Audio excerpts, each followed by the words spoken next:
संतान के रूप में कौन आता है?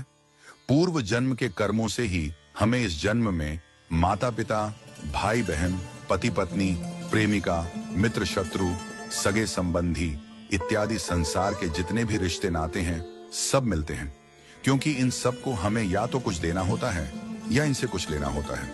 वैसे ही संतान के रूप में हमारा कोई पूर्व जन्म का संबंधी ही आकर जन्म लेता है, जिसे शास्त्रों में 4 प्रकार का बताया गया है। 1. अणानुबंध पुत्र।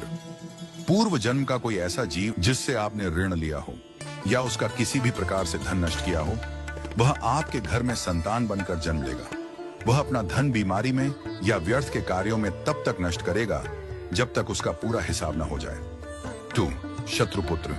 पूर्व जन्म का कोई दुश्मन आपसे बदला लेने के लिए आपके घर में संतान बनकर आएगा। बड़ा होने पर वह माता पिता से मारपीट, झगड़ा करेगा या उन्हें सारी जिंदगी किसी न किसी प्रकार से सताता ही रहेगा। वह हमेशा कड़वा बोलकर उनकी बेइज्जती करेगा और उन्हें दुखी रखकर ही खुश होगा। 3. उदासीन पुत्र। इस प्रकार की संतान न तो माता पिता की सेवा करती है, न ही कोई सुख देती है। वह उन्हें उनके हाल पर मरने के लिए छोड़ देती है। विवाह होने पर यह माता पिता से अलग हो जाते हैं और उनकी चिंता नहीं करते। 4. सेवक पुत्र। पूर्व जन्म में यदि आपने किसी की खूब सेवा की है तो वह अपनी की हुई सेवा का ऋण उतारने के लिए आपकी सेवा करने के लिए पुत्र बनकर आता है। जो बोया है वही तो काटोगे। यदि अपने माता पिता की सेवा की है तो ही आपकी संतान बुढ़ापे में आपकी सेवा करेगी, वरना कोई पानी पिलाने वाला भी पास न होगा। आप यह न समझें कि यह सब बातें केवल मनुष्य पर ही लागू होती हैं।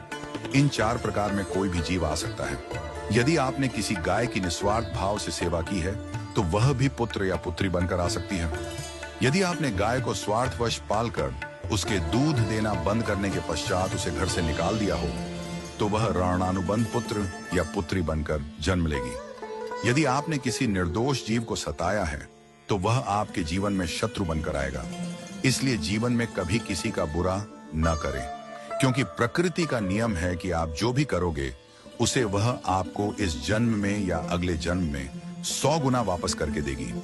यदि आपने किसी को 1 रुपया दिया है तो समझो आपके खाते में 100 रुपया जमा हो गए हैं। यदि आपने किसी का 1 रुपया छीना है तो समझो आपकी जमा राशि से 100 रुपये निकल गए। जरा सोचिए, आप कौन सा धन साथ लेकर आए थे और कितना साथ लेकर जाओगे? जो चले गए वे कितना सोना चांदी साथ ले गए?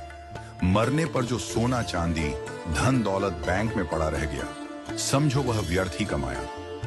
औलाद अगर अच्छी और लायक है तो उसके लिए कुछ भी छोड़कर जाने की जरूरत नहीं है, वह खुद ही कमा लेगी। और औलाद अगर बिगड़ी या नालायक है तो उसके लिए जितना भी धन छोड़कर जाओ वह चंद दिनों में सब बर्बाद करके ही चैन लेगी।